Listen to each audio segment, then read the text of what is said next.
Yes, yes. This is the Royalist with Tom Sykes and Paula Froelich. I'm excited to unveil my fancy new studio here that I'm seated in. Delighted for those of you who've been kind enough to watch the trailer for my new podcast starting tomorrow. Paula, you're going to have to get up really early tomorrow to record this. I think you're on it. I think it's 9 a.m. or something horrific your time. That's all right. I was on News Nation today at 6:50. So I'm getting used to, after staying up all night, I'm watching the Oscars in my shiny jacket. What? Yeah, it was a lot of fun. Getting up this morning after 5 hours of sleep and thinking, no. But you know what, Tom? 9 a.m. tomorrow is going to be amazing. I'm also insanely excited by what we're talking about today because, this stuff just gets weirder and weirder, man. And by the way, I do want to say there are going to be some complaints with your new background because there is no lobster. It's not and what? There's no lobster in your background anymore. And I think people are going to be pretty upset about that. I know. It's very sad. It's the creeping corporatization of life, I'm afraid. All the good stuff gets slowly erased away, doesn't it? And we just have to have these horrible corporate shite controlling our entire lives. Yes. Well, but I'm sorry about that. It's what the algorithm demands, I'm afraid, Paula. It won't be long till you have one as well. No, Your never. lovely pictures will be gone. Yeah, never. Yeah. But luckily, okay, so what I do want to tell you is that the Royalist, me and Paula, like if you were to read the British newspapers, right now, you would be under the impression that, the royals are as popular as they've ever been. King Charles has a mild cold. Everybody's getting on great. Everything's fantastic.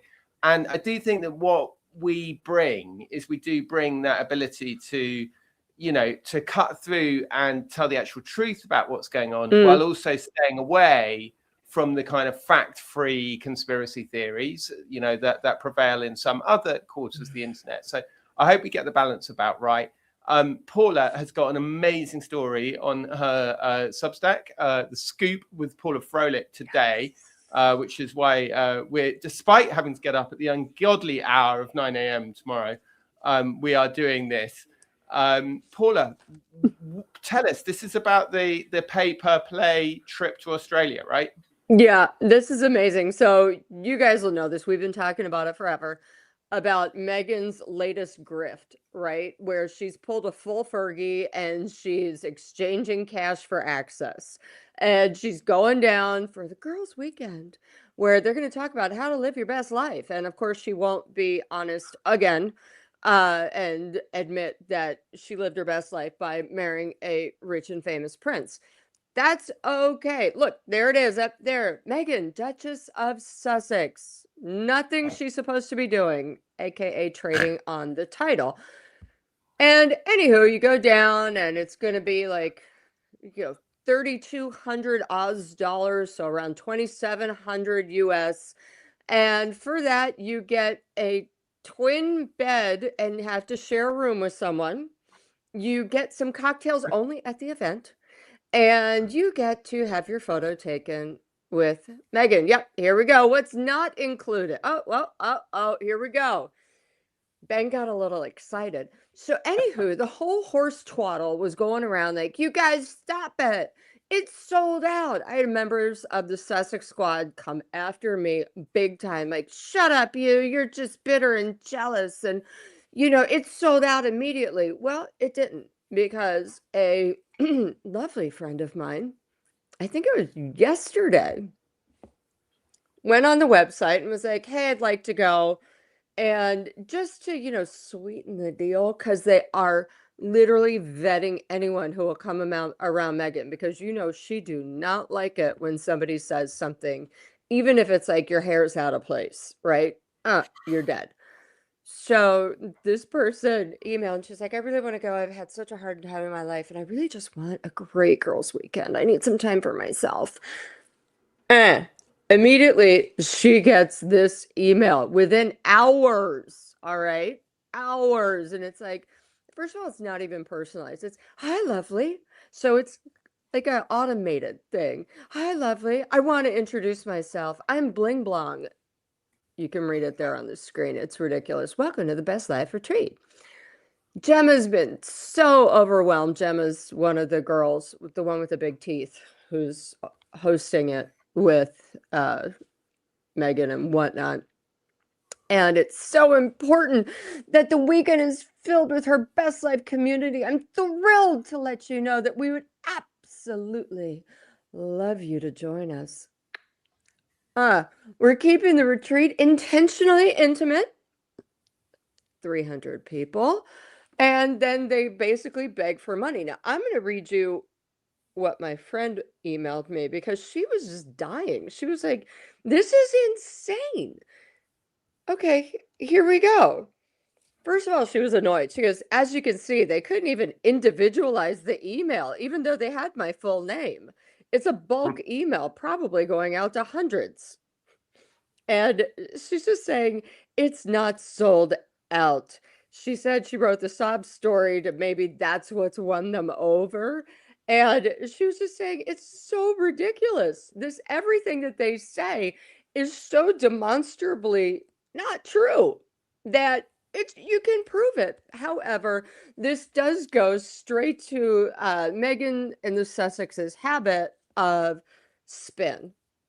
It's leaving Netflix. We left Netflix. It was a great thing. We sold out immediately on As Ever. Again, limited supply. As I've said before, I'll say it again.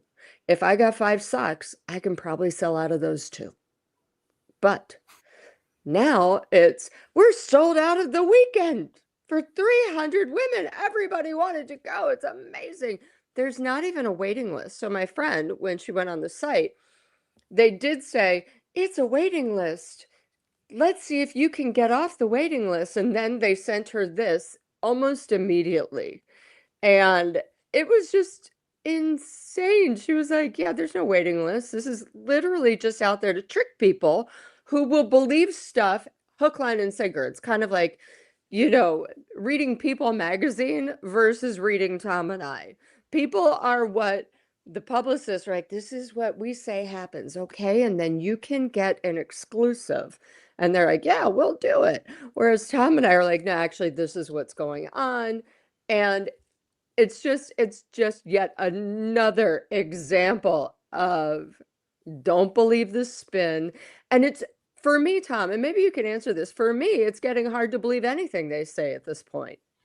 Well, it's a fantastic scoop, Paula, and I congratulate you on it because you see what it does is it's really easy to look at things that they do and say, this seems incredibly unlikely, but it's hard actually to prove that somebody is lying. Okay. And they were caught in a flat out lie when they did this thing about the Kardashian party, because the Kardashians denied it. And frankly, Paula, you've caught them in a flat out lie because they're pretending that the event is sold out and that everyone wants to go and people are desperate to have their photograph taken with Meghan for the, mere price of $2,000. And you've revealed that it's just like the old nightclub promoters trick of not letting anyone into the club so that a big queue builds up outside so that people go, oh, what's that? So, I mean, really, it's a brilliant story. And well done, Paula. Fantastic. Absolutely brilliant scoop. Thanks, Bun. But, I also wanted to say that this goes into, so if you guys have not been following this, the Times of London, whom I also write a column for, the Times of London has been serializing Tom Bower's book. And it's amazing. And his latest excerpt really goes into this whole thing of, I want it, let's pretend it's happening, and oops, it's not next. So he drilled down on the annus horribilis of 2025 for the Sussexes, and it really went into everything. It started off in 2022 at the young, and he talks about Meghan basically not ever being able to admit a mistake, never being able to apologize, and her insistence on really always just drilling down back to herself. And he says in 2022, when she went to the One Young World conference in Manchester, and the theme was ethical leadership, and she was supposed to read a speech about ethical leadership. She was given the speech. She changed every single word and went out, and instead of talking about ethical leadership, spoke for a good 10 minutes about herself. The word I appeared 15 to 20 times, and it was her personal rise to fame. I mean, I remember watching it. I remember watching that speech, and it was insane. And it was funny to see Tom Bower counting how many times she used the words I in that speech, which was supposed, as you say, supposed to be about ethical leadership. And it was, and to be honest, One Young World was a kind of slightly, it wasn't a top tier charity, let's put it that way. So it was a kind of weird thing to be involved in anyway, and it was all kind of chaotic and odd. But yeah, it's been the most unbelievable series of revelations in Tom Bower's book. Camilla told a friend that Meghan had brainwashed Harry. Was one of my personal favorite stories to come out of it. Incredible stuff about Centre Ballet, about how Harry, really lost that fight, Sophie Chandauka. The Centre Ballet story is amazing, you guys. So you guys will remember how the head of Centre Ballet, Sophie Chandauka, was kind of thrown to the wolves, and Harry was like, she's horrible and she's mismanaging funds.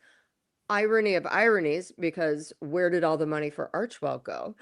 And Tom Bower really drills into the fact that Sophie Chandauka had been on the board for several years of the charity. She had gotten along with everybody on the charity. And then once she took over, she noticed the money stopped coming in because she took over after Harry and Meghan got married and Megxit, and the brand was going down the toilet, the Sussex brand. And so she's the one who went in and commissioned a full deep dive and then tried to tell Harry, hey, maybe leave Meghan out of it. Let's do this. What about this? You're personally giving money from spare, but the problem with that is, where does the money come after that? And he didn't like that, so he did what his father does with people who tell him stuff he doesn't like. He tried to fire her, except for he couldn't fire her. So he then stomped his feet and quit. And it's really interesting because the press did paint Sophie Chandauka horribly, like she didn't know what she was doing and all this stuff. And Tom Bower really goes to bat for her, and it's fascinating because she is a lawyer. She's an international lawyer. She's done a bunch of stuff and was working with Centre Ballet for years. And it was just also showed how Harry's friends who managed Centre Ballet from afar were getting paid £350,000. That's $500 US, way above most people would get just to manage something. And Sophie Chandauka was like, hey, why is this happening? Come on, we got people on the ground to feed. We have AIDS orphans who are being ignored. And Harry had not been there in 4 years because he was kind of like, whatever, I'm off in America. So that was also part of the problem last year. And then meanwhile, while Harry's flailing, right? Remember, he went into England and he publicized his $1.1 million donation to Children in Need charity, which is bonkers because the royals do not publicize what they give, which I love because I always think charity is done, just do it, go away. You shouldn't have to get backslaps. And he goes in, he meets with Charles and immediately breaks his agreement with his dad by talking about the meeting. Meanwhile, Meghan's over there going, that's okay, I'm going to live my whole new life. And had people set up stuff for her in LA, DC, the Humanitarian Award, Paris, Balenciaga, and New York. And it was all a disaster because she couldn't get out of her own damn way. I mean, Tom, what did you think of that? Well, I had this really interesting experience with the Invictus stuff. So, and some people might have followed this in my newsletter. So there's a kind of so Tom Bower attended the Invictus Games last year in Canada. He wrote a very scathing thing about in the book about Invictus generally, some of which I think was a little uncalled for. You know, the thing about people in wheelchairs then getting up and being able to walk. I mean, as I understand it, that this is not a problem, but this is a factor across all these kind of things like the Paralympics and all these kinds of things that they, I don't know. Anyway, like it's complicated and it's to do with kind of equalizing the competition, what have you. But what he did say very clearly was that the people who were running it felt like it had become very much the Harry and Meghan show. And it was very much about promoting Harry and Meghan, and it was about bigging them up, and it was about particularly a process of getting available crowds to surround them for photographs, so that photographs would appear like it was really busy. And one of my commenters, actually one of my very prized founding members of my Substack, who's been subscribed since the beginning, called Harry, sent a really interesting message. She has family who are veterans. Sorry, he or she, I'm not sure. They have family who are veterans, and they left quite a lengthy message, criticizing some aspects of how Invictus was run. And I went back the next day because I was doing the newsletter, and I replied to them and I said, thank you so much for leaving this. You know, we have such a great community on my Substack. Like, it's so great that people are bringing their firsthand experience. And I went on the next day to copy the comment, and it had been deleted. And there were lots of people going, like, what's going on? Why has this been deleted? Like, who's deleted it? Blah, blah.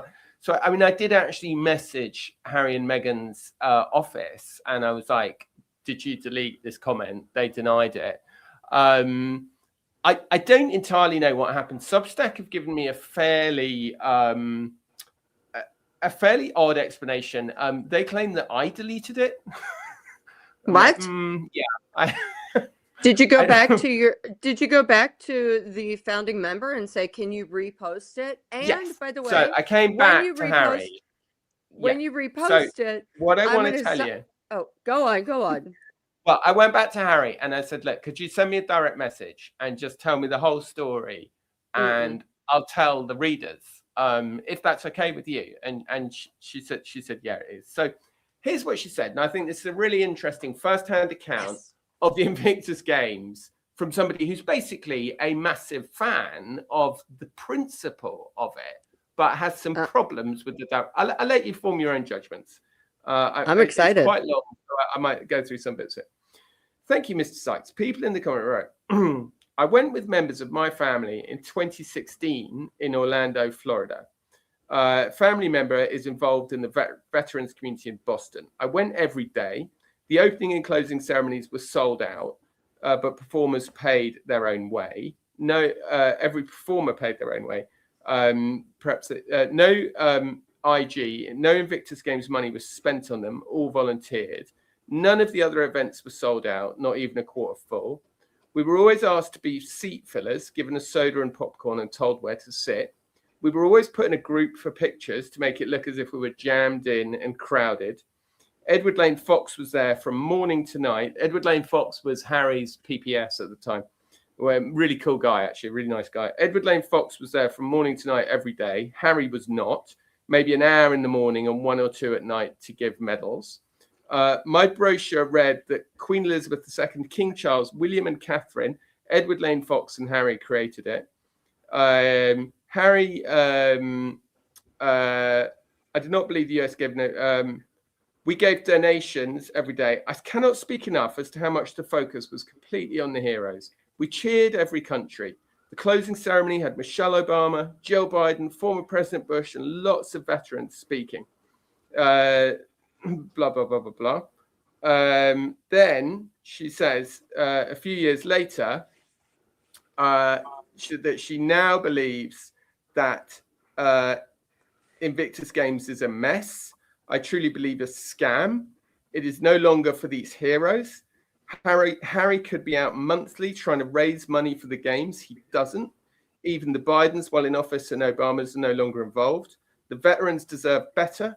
Even in 2016, we were talking about invisible injuries. So this was the point about the thing about the wheelchair. They're saying it's disgusting to say that you're comparing people with visible injuries like PTSD. And the point is that sometimes those people go in wheelchairs to kind of level the field and presumably to provide a big enough squad. But this person is saying that even in 2016, they were talking about invisible injuries. The veterans suffering PTSD hung around together. It was very touching.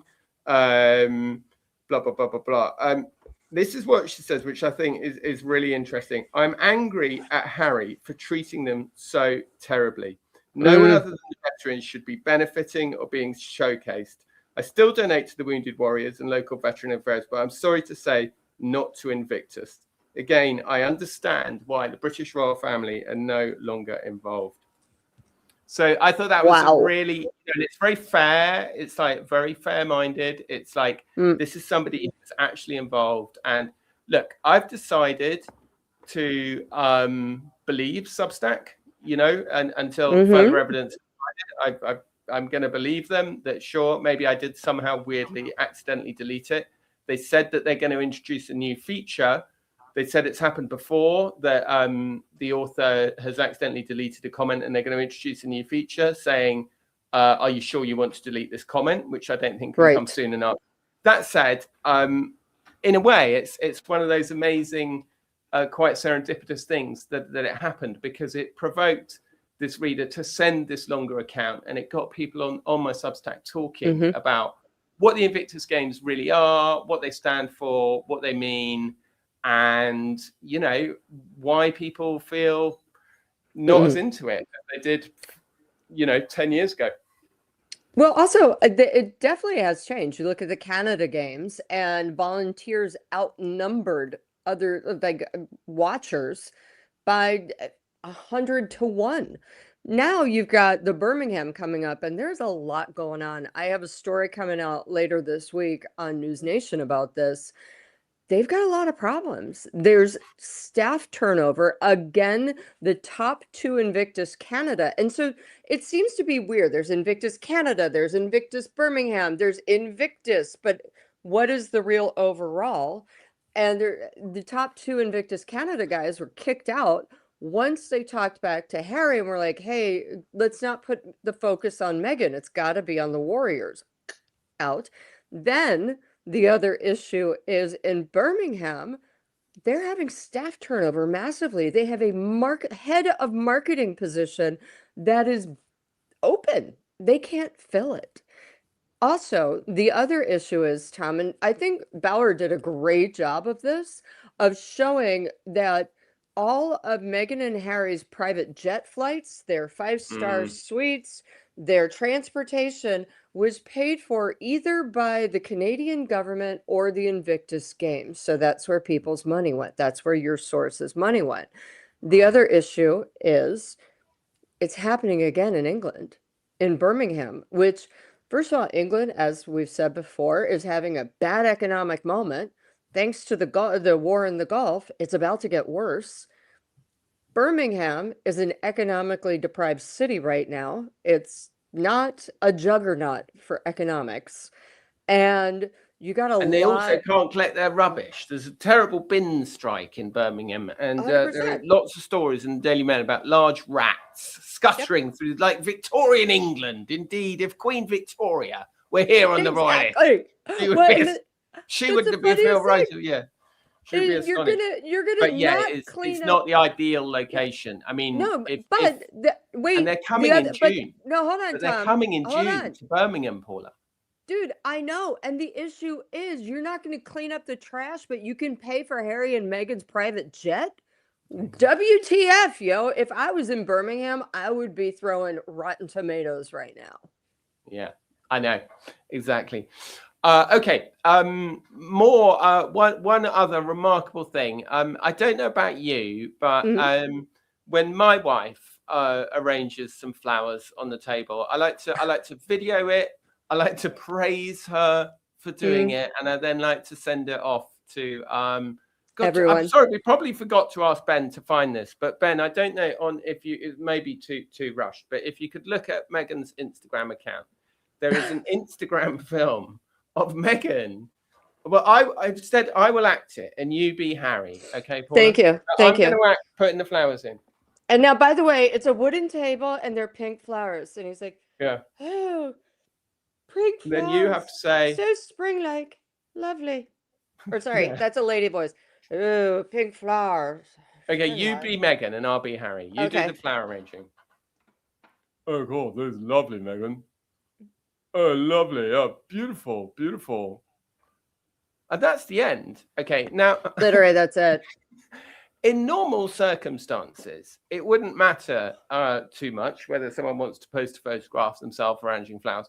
But the problem is that Meghan and Harry they just have this incredible knack of doing everything at the worst possible time. So literally, as they're doing this, I mean, this is the couple who announced they were starting a new push onto international business on the day that World War III started. You know, I mean, rather classic timing from them.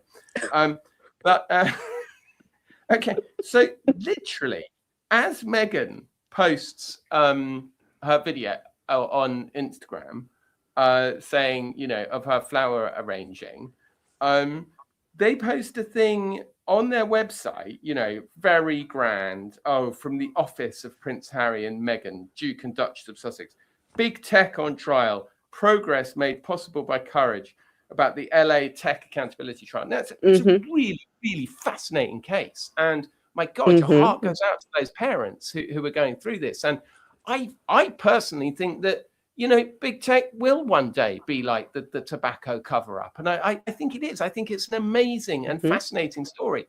But I don't think that the right person to be the face of it is somebody who is literally at the same time enriching Mark Zuckerberg by posting content on his platform. It's just completely insane. It's just, it's so stupid. I mean, we might have the video coming up. Oh no, we haven't. No, just I'd also like to add that, you know, I know the people involved in Fair Play, and Fair Play is the actual group that got the parents together, got the lawyers, and dealt with this.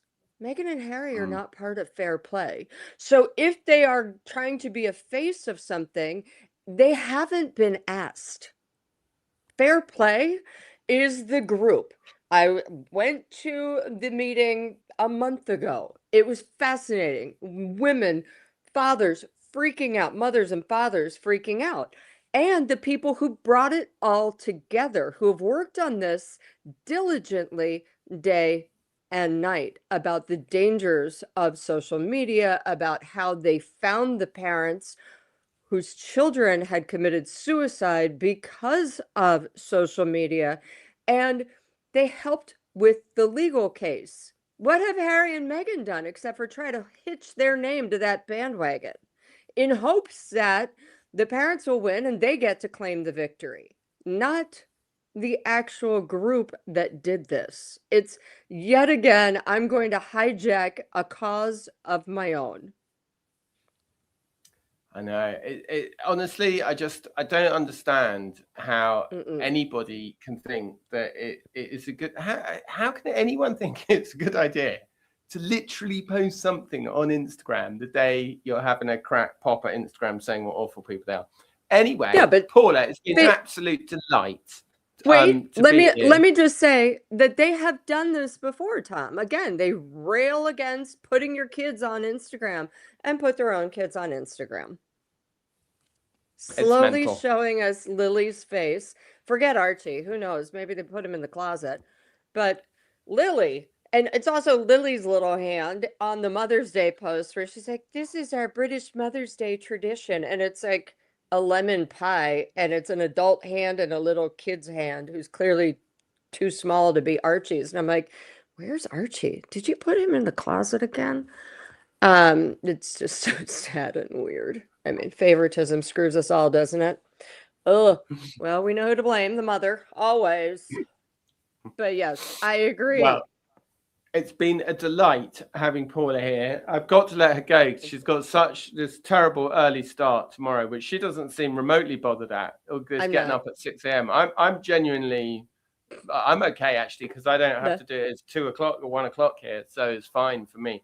And the new Royalist podcast, which I hasten to add, is not going to be replacing this. It's just an extra thing that I'm doing once a week with the Daily Beast. Paula, so tomorrow we've got a really good lineup. We've got Paula, obviously. We've got Andrew Loney. We've got Plum Sykes, and we've got Shauna Kay. I've slightly overdone it because it's the first one, and I'm really nervous. Obviously, by the way, Tom. So I've pulled up everybody I know. I have a quick question, Tom. How did you ever get Plum Sykes to agree to come on the podcast? It was tough. It was tough. It was tough. Let me tell you that. And by the way, for the commenters who are asking, the jacket is Nicole Miller. She's my good friend. And I had lunch with her yesterday, possibly a glass of wine or two. We love it. We love it. Nicole Miller. Okay. Link in the description, please, Ben, for anybody who wants to emulate Paula's style, which I think, frankly, should be everyone. Listen, who's that person saying nepotism alive and well? It's not nepotism. It's a hereditary monarchy. All right? Are you talking about the Sykes clan? That's it. Or the Royals? Bye. Bye.